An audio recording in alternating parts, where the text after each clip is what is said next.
If you're looking to improve your barbell squat, I got a couple tips that are going to help you out today. My name is Rich. I'm with RKAthletics. Thank you very much for tuning in. Make sure that you like and subscribe to this page. I am very excited today to break down a couple different tips that not a lot of people will think about when they're doing their barbell squat. So obviously, before we go to the barbell, we want to make sure that we're proficient with our bodyweight squat first, even progressing to a goblet squat before moving into the barbell, just to ensure that we got proper range of motion and that we're moving optimally for this movement. So what we want to do is, before we get into our barbell squat, we have a simple little checklist here for bodyweight squats. So first things that we're looking for is making sure that we're not just using our legs, that we're engaging our hips as well. So that's one of the biggest things that I see when people come in and haven't done a lot of work with a personal trainer, or just imagine that they're doing the squat properly. So what we want to do is we want to push back our hips as if we're trying to sit in a chair. So I like to use a pretty gross analogy, is thinking like, hey, this is a gross outhouse that you don't really want to touch your butt to. So we want to be very ginger when we come down, and we're going to push our hips back. As we push our hips back initially, we start to bend our knees. And instead of folding forward at our upper body, we're going to keep our chest nice and tall as we come down into that squat as far as we can, and then coming back up, squeezing the glutes. Now, there's a lot more to the squat movement than just that, but that's just a basic kind of a tutorial on your squat. So if you're not sure if you're doing that properly, make sure you shoot me a message and I'll be happy to break down your squat for you. But as we go into the barbell, which is a more advanced squat, there's a couple things that we want to think about. So tip number one actually starts at the feet. So what we want to think about when we're doing our squat is actually activating the glute muscles themselves. We want to make sure that our knees aren't going to be caving in as we start to come down or as we come back up. That can put a lot of pressure on our knees. That can also be a calf issue, ankle issue as well. But one of the areas that we want to focus on is through the feet. So what we want to do is, if our feet are flat on the ground, we want to imagine that we're twisting our feet out to the side. So basically trying to pull our toes away from each other, or spread the floor, as I like to call it for clients. Now, actively, we're not actually moving our feet. We're just engaging it as if we're having a little bit of that pull, that little bit of tension. Once we have that tension through the glute, that's going to help prevent a lot of movement through the knees as we're coming down side to side. So as we engage the glutes, spreading the floor, as we come down, you'll notice knees kind of stay apart a little bit more as we come down. Versus if we don't have that engaged, we have a tendency to bring our knees a little bit closer together. So tip number one is to think about making sure that we're spreading the floor with our feet. And then we go into tip number two. So tip number two for our barbell squat is actually going to play off of what we talked about with our feet. So we want to make sure that we're actually engaging our entire body. We want to make sure that we have total body tension before we go into our barbell squat. So what that means is it's not just engaging through the feet, ankles, and knees, and including the hips.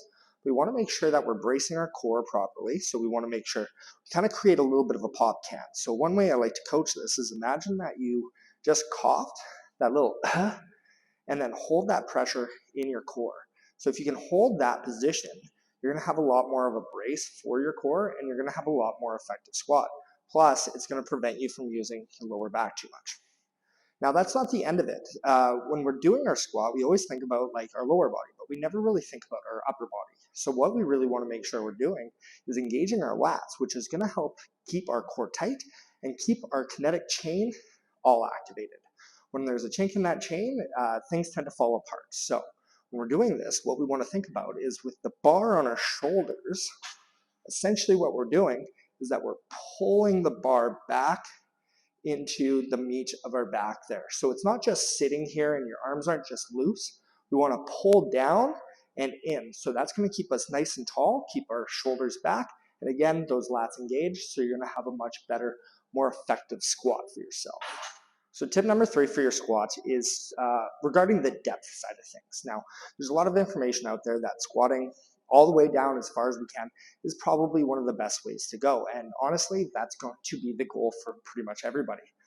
But not everyone's body is built for that initially. So we have to play with the range that we have. So sometimes people are going to only have the range of motion to maintain proper form through the first half of their movement. Okay, so that's not a bad thing. That's just an opportunity that we can look at to help develop more range of motion and more mobility as we go.